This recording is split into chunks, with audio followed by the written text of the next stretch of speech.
You are watching the best Renekton China. I have a lot to learn from this guy. Renekton is one of my most played champions, but in previous seasons, before all the Renekton nerfs, it was much better than it is now. I don't know if that's just because I play Riven a lot more, but either way, I'm very excited to be learning off one of the best in an entire region, the best on the Super Server anyway. We have the Renekton versus Sett matchup with the Flash Barrier, interestingly enough.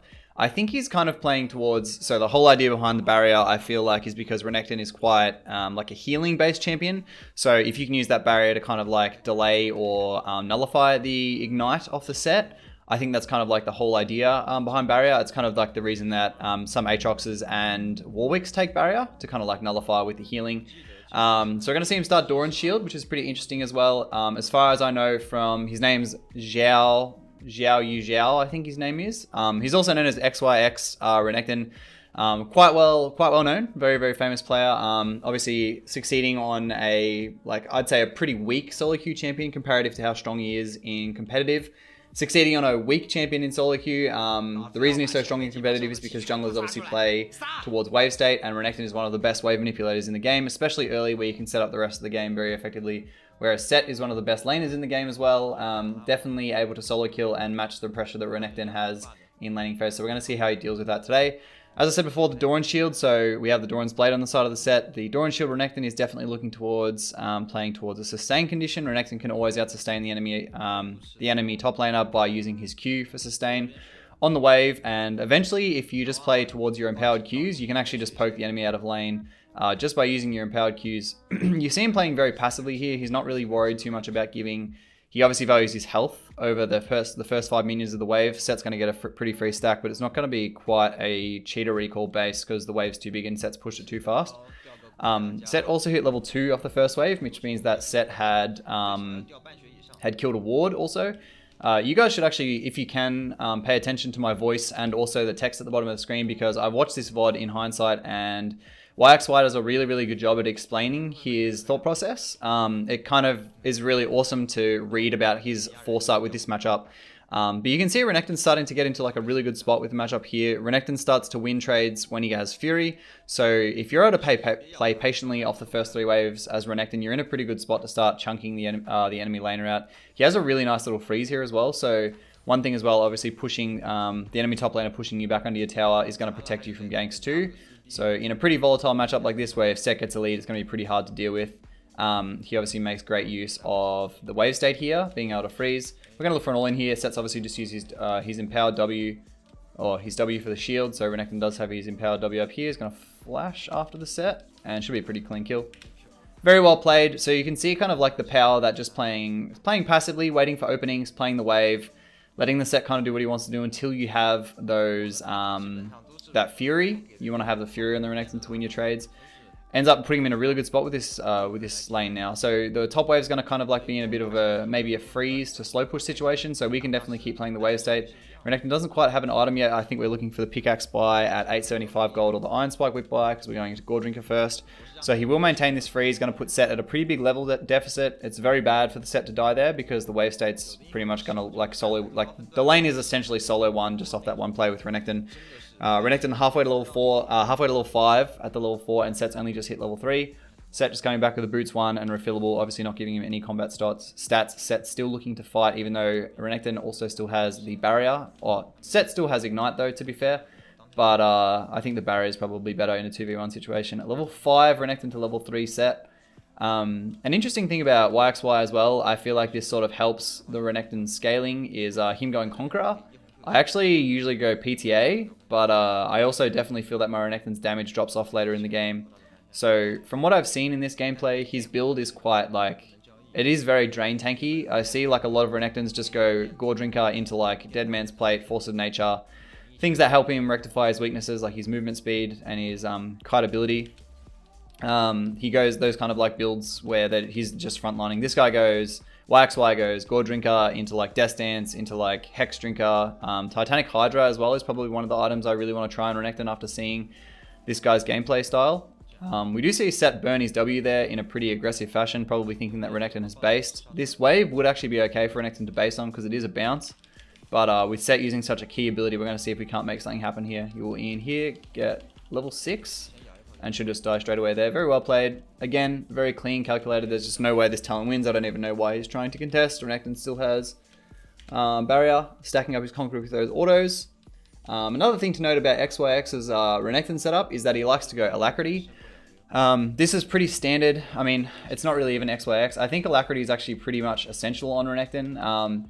Renekton plays so heavily around his Fury generation that it's very important to be able to stack that as fast as possible. So obviously being able to dish out those auto attacks fast in the early game and getting that Fury stack is very, very important to his trading pattern. So I feel like every time I've taken Tenacity, I really regret it. You're probably better off going in your Resolve tree unflinching. I'll just skip ahead really quickly. We see the Cloth Armor picked up. It's actually going to get a lot of value top lane as well because we have a Talon jungle and a Sett. So Talon obviously going that Dirk. Lethality versus armor is not very good. So that tiny little bit of armor will probably help a lot, and obviously a pretty highly efficient buy here. Kassadin on the enemy team is not going to be much of a threat until later on. So that Cloth Armor is going to get a lot of value, as well as the Iron Spark Whip obviously has a lot of damage. Renekton's starting to take Lee Sin's camp. So we see Lee Sin pathing away. And we also see Renekton's wave is going to be pushing into him. And he doesn't have really anything else. Like no reason to be in lane here. He doesn't have ult. He doesn't have flash. He can't really set up. And he's going to get access to the wave eventually anyway. He can't really set up anything or look for kills if Sett plays properly. So it's not a bad idea for him to take that farm while he can. Definitely get himself a little bit of a CS advantage. 42 at 7 minutes is not too bad. But we do have about 10 creeps here as well. We can also, because Sett's so far behind, Renekton setting up a freeze here is basically lane winning. Because Sett can't access the wave without Renekton just basically one-shotting him. So as you can read what he's just talking about then, no fight can happen topside because of his wave state and the fact that Renekton's just so ahead of this Sett. There's just no way that they would ever try a 2v2, especially with Renekton with his barrier. He can't be bursted down. So even if Renekton got ignited, that barrier would probably protect him from the ignite. It still cuts your healing as far as I know, but the damage wouldn't come through from the ignite. So 39 CS on the side of the Sett, and Sett's just going to keep falling into a bigger and bigger deficit. I do also want to note as well, this game's probably worth watching. I'm going to be commentating the entire game today. I know lately I've been doing just the laning phases, but I'm pretty sure in this game, this game here, this Renekton does a really, really good job at translating his lead to the rest of the map. So I want to see and dissect exactly how he does that, because it's not in a lot of games that we actually get to see. We see them win lane, but we don't actually get to see quite how they understood how they translated it to the rest of the map. Because as a top laner, that's probably one of my weaknesses as well. I don't have an issue with laning phase at all. My laning phase is probably one of my strong points, and my wave management is, well, probably one of my strong points as well, but my mid and late game definitely needed some work, and I really struggle to kind of like put my lead around the map. Sometimes I make it work, but it's definitely not as consistent as I would like it to be, and yeah, as we see, it's kind of 6-6 now, so the map's starting to stabilize. Nothing new, his bot lane's 0-3, pretty bloody standard stuff. I honestly see these things in my games, and I don't give up, but it's just so tilting when it happens like every second game, or like even every game, your bot lane just losing, you're just like, oh, like classic, my bot lane's losing. Which is just frustrating, you know, like it puts you in a mindset of tilt. So I think like one thing that I need to work on specifically, and even things that you could probably employ into your own games, is like a mindset of composure. So even if you see that your bot's falling behind, you need to get into like a mindset of confidence that you can carry this game, that you're going to make max value out of your flashes and all that kind of thing, and the gold that you're able to get out of top lane. So we do hard push the Sett in here because we see Lee Sin wants to go towards the Herald now. So obviously Lee's going to clear towards the Herald. Sett being under his tower farming this wave here, he literally can't come and attend the Herald. Again, level 8 Sett shouldn't even be trying to fight with this level 8 Renekton. He will one-shot him. I think Renekton can even die, but at the same time, this looks like a bit of a gank timer. Mid's obviously missing, and the wave's in a really good spot for this Renekton. So let's just see what they do here. Level 9 to level 7. I think Renekton wins this 2v1, but Blitzcrank is here as well. So we're just going to E away. He definitely was maintaining his spells there just to turn it the 2v1 if he had to. His team is starting to posture up towards the gank though. This could turn into like a pretty big skirmish, which would, I feel like, be bad for the enemy team because Renekton is so strong. We see Lee Sin fall straight away. Galio hits a nice 2-man stun here. Renekton getting his Fury up. Plays it slow. Blitzcrank has his stopwatch. Sett ults away. We're going to pick up the first kill of the fight, and then Sett will also fall to the Galio as well. Sett's obviously rushed the Tabby, so he's not really going to do any damage in these early skirmishes either. Another reason why fighting around the Sett was so dangerous, because he's gone such like it's only a really good item for the laning phase. Obviously, Tabby into Galio and Pyke, who are both there, is not very good. Kassadin's going to answer the wave on the Renekton. We could have even let this wave come back into us, but I feel like XYX sees a dive potential here in this Kassadin. Talon's still hovering the top wave though, so we have to be careful. But I think that's just solely the reason why he's going to be pushing the wave back under. It wouldn't be a bad idea. Yeah, we see he doesn't use Fury at all there, which means he has intent to use empowered abilities on this Kassadin. So we're just going to take a plate and we're going to back off here, I think. Still playing really composed. He plays with like a lot of kind of like the assured play, I guess you would say. And that's something that I need to do as well to get better as a player. I've been hovering between 200 and 450 LP for like the last 3 months. I need to play with like more composure and just like more, don't go for like flippy plays. Like if I know that a play like can work but has a chance of failing, I'll still go for it a lot of the time. Whereas if I just do like a more like passive play and I kind of like let the enemy make a mistake that I can capitalize on as opposed to forcing a play, I think I would have a lot more success. Just something I've noticed about my own gameplay style. And I had coaching with Alois the other day and he noted the same thing. I should just get that like, get away from that kill mentality because I feel like I play around that a lot. I get a lot of solo kills, but at the same time that also gets me killed a lot just by dumb ganks. Like I let the opposing top laner back into the game by just doing stupid things that I just shouldn't do. I can choke them out of the game really easily, but I just like my ego gets in the way. I don't know what it is. Looks like they're still playing towards topside pretty heavily. Renekton does have that Gold Drinker completed, as does Lee Sin, so those two in skirmishes will be absolute nightmares to deal with. 11-9 at 11 minutes in the game. So this game's definitely shaping up to be one of the ones that Renekton can push his lead into and start to carry. Sett hasn't really laned in ages. It's a 3 level deficit here. Takes off basically half his HP. Nice. Not a bad idea to kind of like take those little like skirmish sort of trades, I guess, when the Sett is so weak, because it means that Sett's just even more ineffective. As we see, Cassidy gets a solo kill onto the Galio, which is just not what you want to see early in the game. Something else worth noting as well is that Renekton gets Fury from those little honey fruits. So if you're a Renekton player, that's definitely something worth noting. This Cassidy is absolutely so he's going to die here for sure. Yeah, they just literally can't kill him. He has barrier and flash as well. Sett's level 7. If Pike hooks here, I think Sett will die. Oh, he missed. Unlucky. Sett almost missed the E. He'll Q to basically full HP here. Yeah, nice. Has Gore Drinker as well, so we W in here. Gore, E. Pike could even look to... No, he doesn't have ult up. Get the flash out of the Sett basically for free. Really nice. And a plate. So one thing that I'm really liking about XYX's playstyle, and this is actually not something that I see a whole lot in other players, is that he just plays with like... Said it a few times, like just such composure. Like he plays really slow. So like even in that fight that we just saw, he literally just, he held onto his E for like the longest time. I am like spamming my E's all the time. Like I use them at just like the wrong time, it would appear. Like I don't know if I'm just like, this guy's just like way better at Renekton than me, but it's definitely something worth noting and thinking about if you want to make your champion succeed, is how like better players at that champion make them work. So obviously Renekton's E has a really long cooldown, so it's definitely something worth holding on to. And looking for kind of like the most opportune moment to use it, because you really only get to use it probably like once in a fight, maybe twice if you have like Black Cleaver, because you have that haste. But either way, you have 1800 gold on the side of the Renekton. This is still in a really, really good spot to carry the game. We have Caulfield's Warhammer picked up with the plated steel caps. No pink ward or no sweep ward yet, so let's just skip ahead here. I probably should let it go, because just reading what he says is really interesting. I'm not afraid of Talon because I'm a Renekton a bruiser. He says Cassidy might be a problem. We're going to take our camps off our Lee Sin. Lee Sin doesn't really have to path up here, so Talon needs 5 more kills before he can contest me. Renekton does have that completed armor item going straight into the death stand, so Talon won't really ever look to fight the Renekton anyway. He has higher priority targets. The Tristana, probably namely his highest one. Galio maybe as well, even though Galio is more like playing for CC. We do see that there's no one really on the map. It's very interesting to me that this Sett wants to fight. We see Talon appearing, so I feel like Renekton can probably just fight this. I think Sett will just die, you know? Yeah, he's dead. Doesn't even have to ult. Doesn't have to use barrier or flash. Sett just like, I don't know. He's 4 levels down, but he's still like kind of trying to trade. Surely you just try to stabilize top lane and like let yourself be carried, because really all he's doing is just giving gold to this Renekton. Like, now that Sett's off the map, someone has to come and attend top, and they just lose pressure around the map by doing that. Like, Renekton just gets a free tower worth of gold here, plus a kill. But I think Sett, I'm just reading what he said in the bottom there, sorry. I think Sett could easily have just farmed this wave under the tower and sort of started to look himself to get in the game, but he's just given away Renekton like 500 worth of gold because the actual solo kill wasn't really worth that much. Either way, we're going to reset here. He's almost on his death stance. That kill plus the tower just gave him so much gold. Like, in reality, you know, Sett's never going to get a kill there. So in hindsight, if you're the Sett, you have to think to yourself, why would I ever really go for that fight? It's kind of like an ego thing. He literally has a Caulfield's Warhammer, Ruby Crystal, and Tabby into Renekton's almost completed death stance. I want to skip forward, but these little like tidbits he's saying is like really interesting to read. It's good to get like kind of an inkling into the mindset of a player like this. As we go and attend the midwave. These little timer on his minimaps are really nice as well for review purposes. I can tell when the dragon's up next, so it kind of helps me give a bit more into the insight of his mindset when he's playing and moving around the map. We do have a wave about to crash top, so we'll path top here. Pretty standard sort of stuff. Kassadin has the crown to block a lot of burst damage. Your W can't hurt him, but if you're side laning, he jumps on you. You still need to start W. Okay.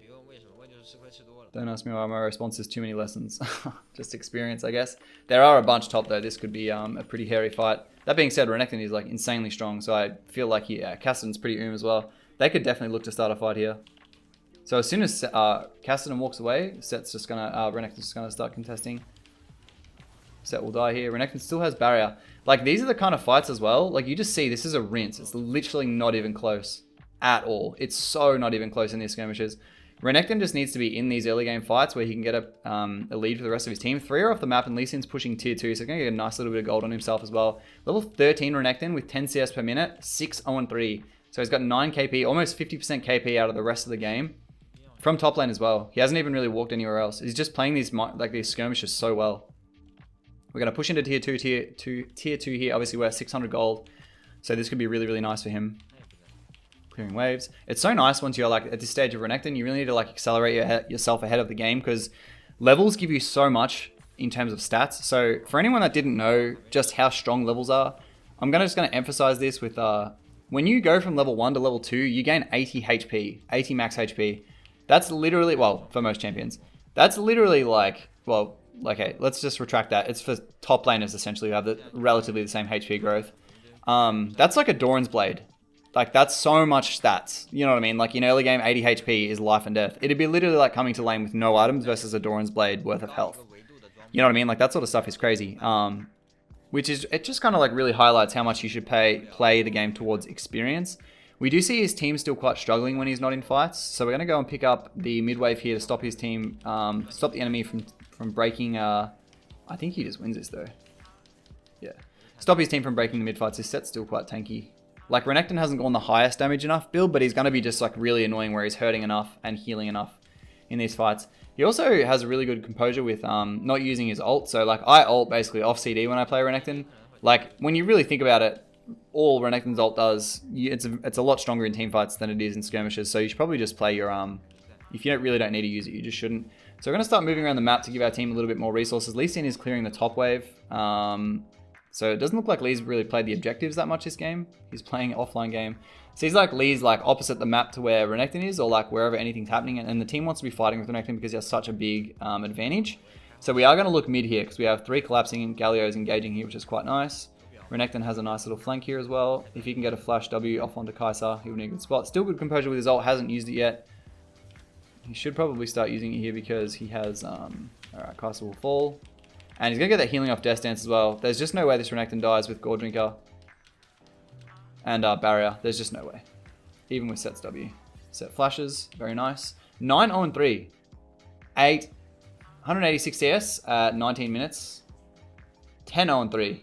Just carrying these fights. So he's a really nice opening onto the Kai'Sa there. Knows he has the damage to flash burster with the W. Very, very well played. We will go and take the dragon now. Looks like Lee Sin actually wants to do an objective for once, which is very nice.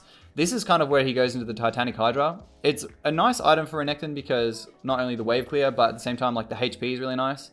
I wonder if it's better or worth going over Black Cleaver. Like, I don't know. Black Cleaver and Renekton's obviously pretty good. It's good on most bruisers, but it's interesting to me that I haven't seen a game where he just goes Titanic Hydra instead.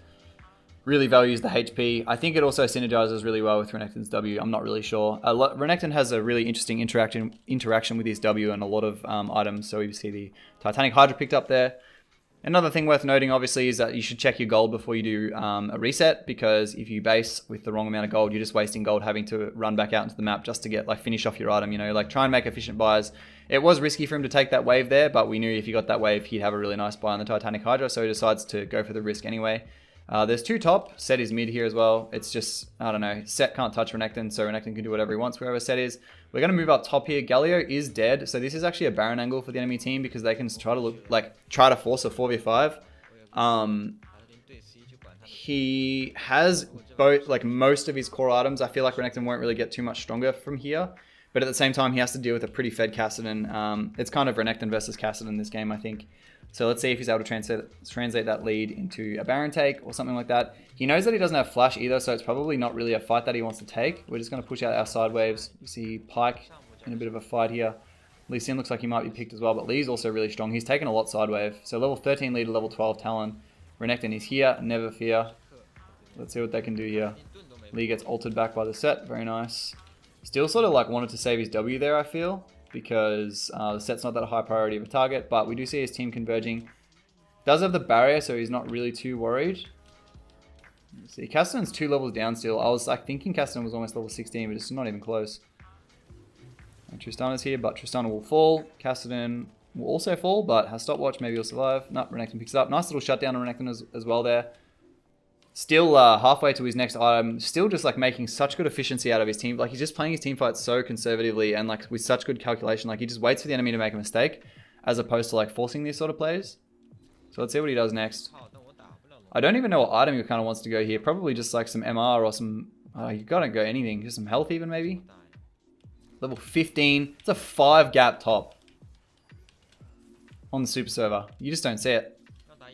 5 CS. He's Flame Horizon as well. It's 100 CS on this Sett. Not scared of anything now that Castellan's dead. They don't kill him. Like, Blitzcrank's dead. No ult, no nothing. Like, literally expends no resources. This Renekton is absolutely massive. It also can kind of seem like Renekton is just like ridiculously tanky. It's actually his level lead as well. So Renekton obviously at the level 15. Kai'Sa, Castellan level 13. It just seems like he's really tanky because he has so much levels. Obviously has inflated stats once you have levels. Let's take the Baron. Starting to... Like him just controlling these skirmishes. It was a pretty even game. But it's just been translated so well around the map by Renekton. Every fight, didn't die, didn't give his shutdown, was taking down key targets, would get something like a max value pick out of his flash. We pick up an Elixir of Wrath, Elixir of Iron here because we do see that it might be like one of the probably final fights of the game or a game deciding fight anyway. And the stopwatch, level 16 on Renekton. Hex Trigger picked up as well, wanting to nullify. He does have a fair bit of armor on the Death Dance and the Ninja Tabi or the plated steel caps, but that Hex Trigger will really help him because obviously the Castellan's still a really big threat. So doesn't really have any MR until just then. Blitzcrank's currently his W. If he keeps going here, Blitzcrank will just, waiting for him to slow down. I was going to say, he will just keep going. I don't even know if Pike had the flash there, honestly, but Blitzcrank will fall. I think he wanted to save his W for the Blitzcrank's mana shield there. Obviously, Renekton's empowered W shreds through shields, so a really good pick into champions that have really annoying shields as well. It can be used against Sett too. So once Sett does his W, Renekton can just W to nullify the shield. I think that's honestly like almost GG. I will be surprised if they don't go for the end here. It's just, I think like one thing to take away from this is just like take your lead and like don't try to force things too much. You should just wait for the enemy to make mistakes and play with like a lot of conservation. So just look for these kind of like engages where like he can just flash on. You would argue that like flash there is bad, but it's kind of like what it does is gives his team an opening to end the game. So that's obviously where he's happy to use flash. We take Talon's flash away from there. He's just so big, like the enemy team can't even walk up to him without losing half HP, and they don't hurt him at all. So it's just like there's just no point. I think that's just GG there. Oh, he will actually die. That's so sad. He could have even stopwatched if his team had have ended the game fast enough, but really, really clean game overall by XYX. I hope you guys enjoyed this gameplay review about like the entire map, really. My throat's a bit dry, actually. I need to get some water. Please leave a subscription if you liked the video, and a like would help me out greatly, and I hope you guys have a great weekend wherever you are, and I'll see you later.